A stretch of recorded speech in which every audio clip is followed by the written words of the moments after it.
بہن کا سوال ہے کہ میں جوائنٹ فیملی سسٹم میں رہتی ہوں اور میں پردہ بھی کرنا چاہتی ہوں، لیکن میری فیملی یہ کہتی ہے کہ آپ پردہ کریں لیکن جو آپ کے دیور اور جیٹھ ہیں یا بہنوئی ہیں ان سے نہیں کریے۔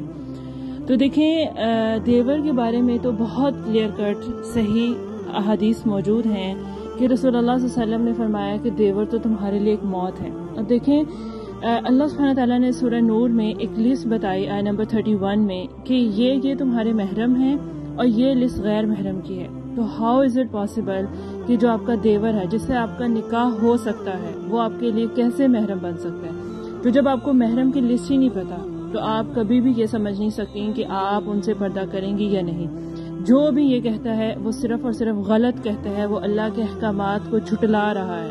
تو ہم نے نہیں جھٹلانا، کیونکہ رسول اللہ نے جب ہمیں بتا دیا، اللہ کے قرآن نے بتا دیا، قرآن اور رسول اللہ کی بات سے زیادہ کوئی بات سچی نہیں ہے۔ تو انشاءاللہ آپ نے ان سے پردہ کرنا ہے، وہ آپ کے لیے غیر محرم ہے اور آپ کے لیے ان سے پردہ کرنا فرض ہے، اور جو چیز فرض ہوتی ہے اس پر آپ کو پتہ ہے یا جزا ہوتی ہے یا سزا ہوتی ہے۔